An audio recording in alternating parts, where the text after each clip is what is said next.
Good afternoon. How is everybody doing today? I hope everybody is doing well.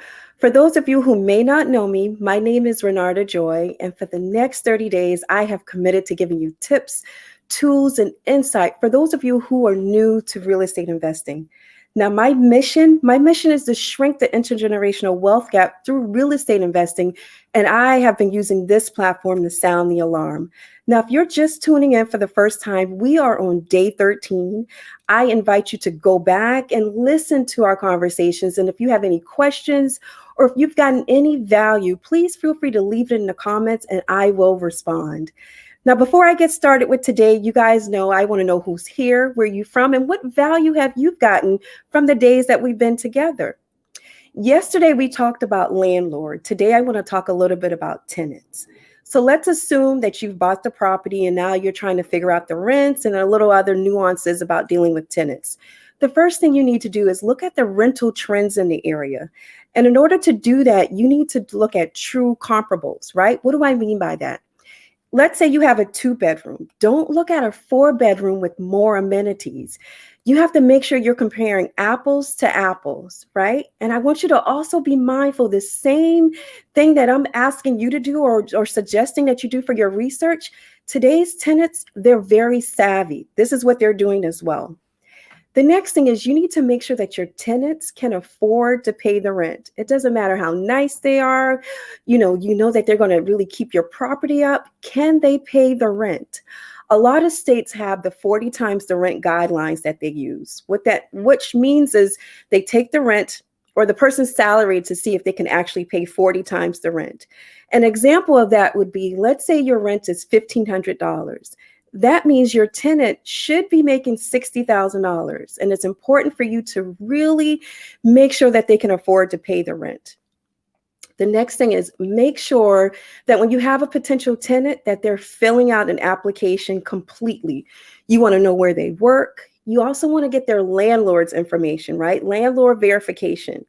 Now, there's one caveat when you're getting a landlord's verification. If a landlord really wants to get rid of a tenant, they may give a favorable verification, right? Because they want to get rid of that tenant. But what you should focus on is looking at the rent payment history, right? You're going to check for any fluctuations. Are they paying it late? Are they paying late fees? Are they paying at the end of the month, the middle of the month? You want, and also if they're paying at the end or in the middle, it could be they're paying it early. But again, you need to look at those habits, look at their leases and compare it, because at the end of the day, you could be getting the same tenant.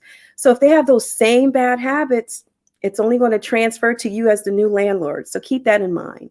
So the next thing is you want to make sure you have a lease that's fair and clear. You don't want one that's so ambiguous that people are going to misinterpret what's there, which is why I suggest do not use those online leases that you can find, those templates, because they're not state specific, nor are they meant to cover you. You need to really get connected to an attorney who can help draft one that's going to be very tailor made just for you, for your tenants, right? And you need to find out, are you in a landlord or a tenant friendly state? Because if you're in a tenant state, let's say you really need to move towards an eviction process, it could be a longer process. So it's just really important to know whatever market you're considering, is it a tenant or a landlord state?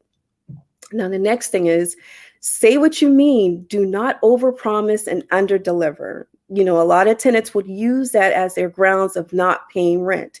It's not right and it's not justifiable, but it's not fair for you to bait switch them, to promise that you're going to do these things.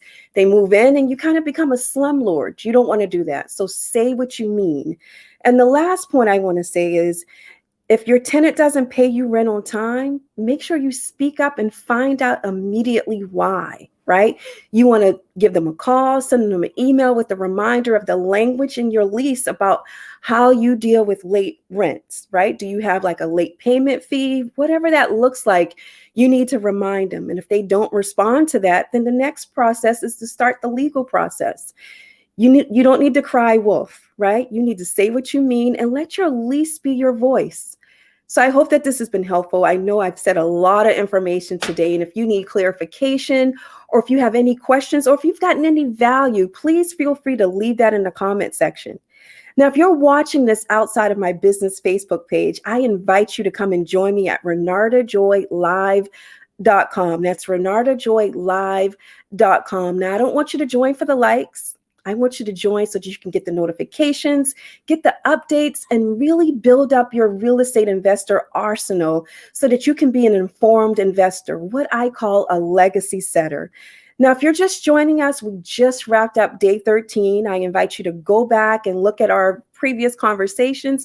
And if you have any questions, let us know or let me know. I will make sure that I respond to each of your comments. And as promised, I want to value your time. I just want to be here for a few minutes. I will be back tomorrow, 6 p.m. EST.